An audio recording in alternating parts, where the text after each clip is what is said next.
Emma Carter had just returned to her apartment after a long day at the newsroom.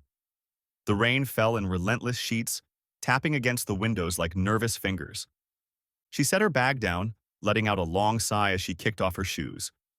The apartment was quiet, almost too quiet, and for a moment she felt a shiver of unease crawl across her skin. Then the phone rang. It was unexpected at this hour. She glanced at the clock, 11:30. Who could be calling this late? Hesitantly, she picked it up. "Hello?" she said, her voice betraying a hint of nervousness. A voice, distorted and chilling, replied, "Emma, I know what you did." Emma's heart froze. I I don't know what you're talking about. Please, leave me alone," she said, gripping the phone tighter. "You have 60 minutes. Solve it or—" "They die," the voice hissed, and the line went dead. Her breath caught in her throat. Solve it? Who was going to die? Panic surged as she scanned the apartment. Was it someone she knew? A story she had covered at work? A mistake from her past? She couldn't think of a single clue. Her hands shook as she moved from room to room, opening drawers, checking the locks on the doors and windows. Nothing seemed out of place, yet she felt eyes on her, the presence of an invisible observer. Then came a sharp knock at the door. Emma jumped, her pulse spiking. She rushed to the door.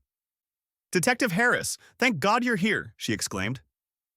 Detective Harris stepped inside, calm as always, but Emma noticed the faint furrow of his brow. "Emma, sit down," he said. "Breathe. Tell me everything from the beginning." Emma tried to gather her thoughts. "I got a call, a strange voice. It said someone would die if I didn't figure something out. It sounded like it knew something about me." Harris leaned back in his chair, eyes narrowing thoughtfully. "Did it say who?" "No, just—" "They die," Emma whispered, hands clutching the edge of the table. "All right," Harris said. "Let's start with anything unusual. Any threats, arguments, or people watching you recently?" Emma paused, recalling the past few days. "Nothing. I don't think so. Wait. 2 nights ago, I saw a man outside my office building. He was standing there, watching me. At first, I thought I was imagining it, but he was still there when I left." Harris nodded. "Good. That's a lead. We'll check it out. But Emma, whoever called you is serious. They're watching. Stay alert." Suddenly, her phone buzzed. She jumped and grabbed it, trembling. "It's him," she muttered. The distorted voice whispered again. "Time's ticking, Emma. Start with the photo." "Photo?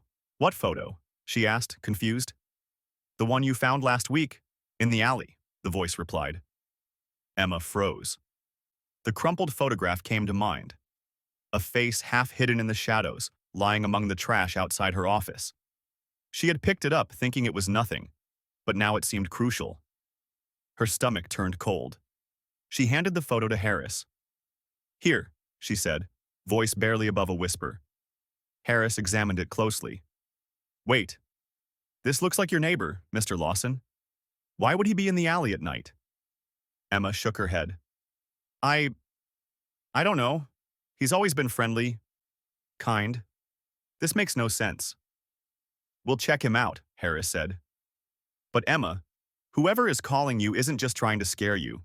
They want something from you, and they're willing to escalate if you don't act fast." The phone rang again. Emma hesitated but answered. The voice whispered, "Almost time, Emma. Look behind you." She turned slowly, heart pounding. There was nothing there. "There!" she gasped, pointing toward the dark hallway. Footsteps echoed outside the door. Harris whispered, "Stay calm, I'm going to check." He opened the door. The hallway was empty. A shadow flickered past the window, quick and deliberate. Emma's pulse raced. "There!" she shouted. They ran outside, but the shadow had disappeared around the corner. Harris instructed her to stay put. The phone buzzed again. "Time's up," the voice said coldly. "No!" Emma screamed, hands shaking violently. A sudden crash of breaking glass made them both freeze. Harris rushed back. Emma was unharmed, standing in front of a shattered window. Emma, it's over. The caller wanted to scare you, nothing else? Harris said firmly. But why me? She whispered. Maybe someone wanted you to find that photo. Maybe it's a warning. But you were smart. You stayed alive, Harris replied. Sirens wailed in the distance. Emma exhaled slowly.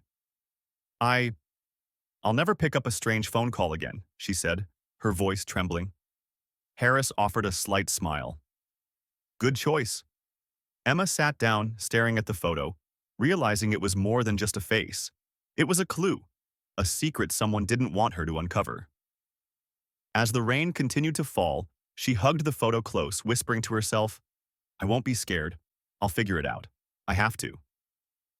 In the shadows, unseen by her, a figure watched. The game had only begun.